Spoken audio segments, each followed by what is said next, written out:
Les marchés avec CMC Markets, trading de CFD sur action, Forex et indices.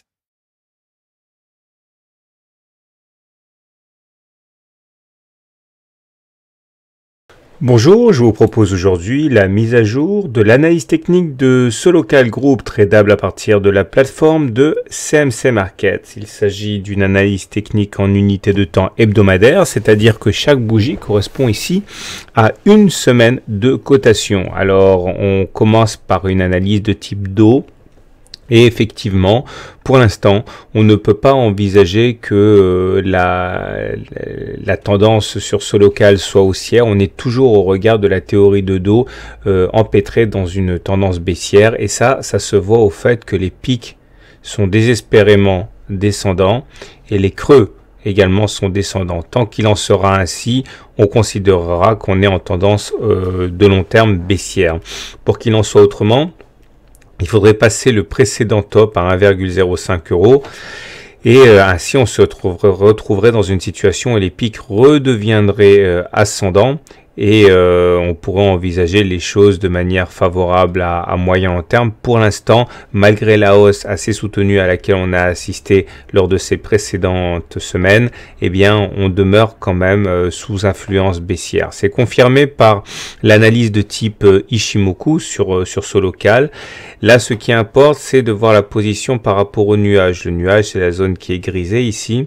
Et quand on est en dessous du nuage, on est en tendance baissière. Quand on passe au-dessus du nuage, on est en tendance haussière. Quand on est dans le nuage, on est en tendance neutre. Depuis cette date-là, eh bien, on a basculé sous le nuage et depuis, on s'est retrouvé dans une grande vulnérabilité aux attaques baissières.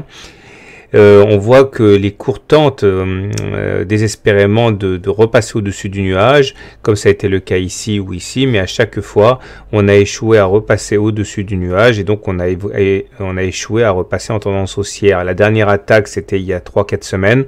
On a bien essayé de réintégrer le nuage, on y est parvenu, mais on n'a pas réussi à se maintenir et a fortiori, on n'a pas réussi à passer au-dessus. Clairement ici, cela signifie qu'on a quand même des indications assez importantes pour la suite. Première indication importante, eh bien, on a un support fort ici, c'est la Kijun de la ligne Ichimoku à 0,6 €.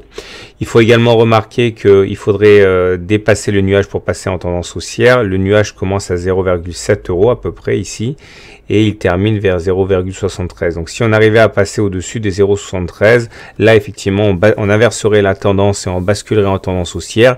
Pour l'instant, ce n'est pas encore le cas. On enchaîne maintenant avec une analyse purement graphique de Solocal. Et là, c'est intéressant parce que c'est vraiment une histoire de biseau descendant. Alors, un biseau descendant, c'est le fait que vous ayez deux obliques comme ça qui convergent. Mais tout en convergeant, elles se dirigent vers le bas. Et il faut savoir que statistiquement, ce genre de figure se casse par le haut. Ça a été le cas ici. Mais ça a été également le cas sur le biseau descendant suivant.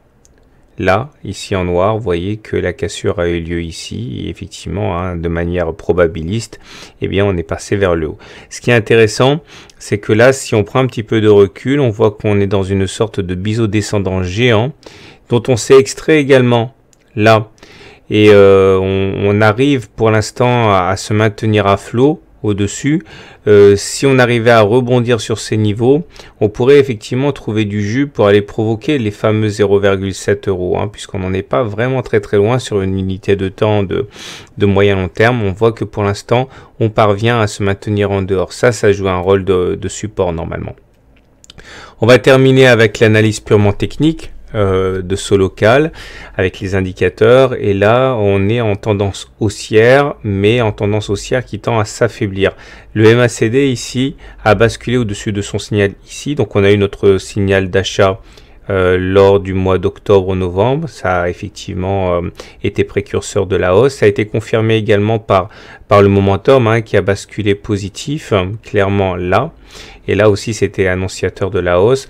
Le stochastique, lui, en dessous de son signal, il n'est pas encore dans sa zone de survente, mais bon, c'est le seul des trois indicateurs qui envoie un signal plutôt négatif puisque le momentum demeure au-dessus de 0, donc on est en situation de pression haussière, certes affaiblie puisqu'on décroît, mais on est toujours en pression haussière, et le MACD est au-dessus de son signal. Voilà, donc si on essaie de faire un bilan, la tendance de fond reste toujours baissière, que ce soit en théorie de Do ou en théorie Ichimoku. Néanmoins, la configuration graphique est assez favorable et si on arrivait à confirmer, on pourrait avoir effectivement une impulsion haussière, mais de toute manière, il faudrait casser les 0,7 €, hein, c'est-à-dire le nuage, pour inverser la tendance baissière au niveau Ichimoku. Après, on verra. Pour l'instant, voilà ce qu'on pouvait dire de Solocal. N'oubliez pas que ceci n'est qu'une analyse technique, elle n'est faite que pour peaufiner la décision d'entrée et de sortie, pour le timing. Le plus important, ce sont les fondamentaux et l'étude de ces fondamentaux doit primer sur tout le reste. Je vous souhaite une bonne soirée, une bonne semaine et à très bientôt pour une mise à jour.